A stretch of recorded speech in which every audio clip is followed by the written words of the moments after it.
ನಮ್ಮ ಕನಸುಗಳನ್ನು ನನಸು ಮಾಡಬೇಕಾದ್ರೆ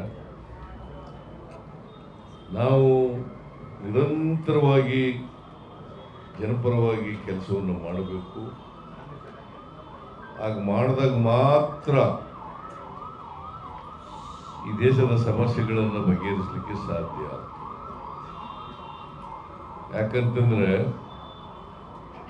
ಬ್ರಿಟಿಷ್ನವರು 200 ವರ್ಷಗಳ ಕಾಲ ಈ ದೇಶವನ್ನು ಆಳಿ ಈ ದೇಶದ ಸಂಪತ್ತನ್ನು ಲೂಟಿ ಹೊಡೆದ್ಬಿಟ್ಟಿದ್ರು.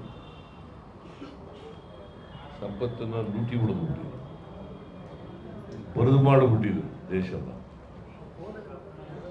ಅನಕ್ಷರತೆ ಇತ್ತು, ಬಡತನ ಇತ್ತು, ಊಟಕ್ಕೆ ತೊಂದರೆ ಇತ್ತು, ಉದ್ಯೋಗ ಇರಲಿಲ್ಲ. ಸೊ ಅಂತ ಪರಿಸ್ಥಿತಿನಲ್ಲಿ ನೆಹರು ಅವರು ಈ ದೇಶದ ಜವಾಬ್ದಾರಿಯನ್ನ ಪ್ರಧಾನಮಂತ್ರಿಯಾಗಿ ತಗೊಂಡ್ರು.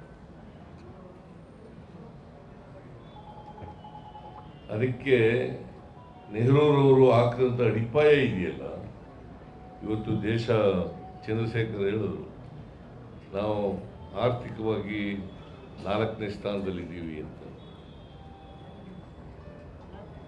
ಇನ್ನು ನಾವು ಜಪಾನನ್ನ ಹಿಂದಕ್ಕೆ ಹಾಕಿಲ್ಲ ಅಂತೇಳಿ ಪತ್ರಿಕೆಯಲ್ಲೆಲ್ಲ ಬಂದಿದೆ. ಅಂದ್ರೆ 5ನೇ ಶಕ್ತಿಯಾಗಿ ಹೊರಹೊಮ್ಮಿದ್ದೀವಿ.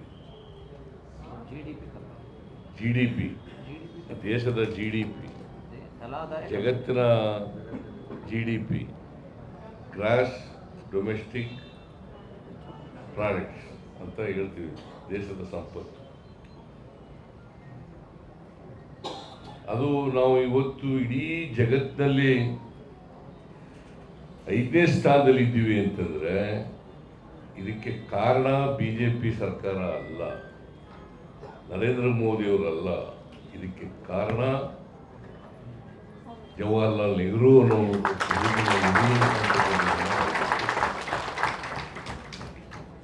ಅವರು ಅವತ್ತು ಅಡಿಪಾಯ ಹಾಕದೆ ಹೋಗಿದ್ದಾರೆ. ಇಷ್ಟೊಂದು ಆರ್ಥಿಕವಾಗಿ ನಾವು ಬೆಳಿಲಿಕ್ಕೆ ಸಾಧ್ಯ ಇಲ್ಲ. ಆಧುನಿಕ ಭಾರತ ನಿರ್ಮಾತೃ ಯಾರಾದ್ರು ಇದ್ರೆ ಅದು ಜವಾಹರ್ಲಾಲ್ ನೆಹರು.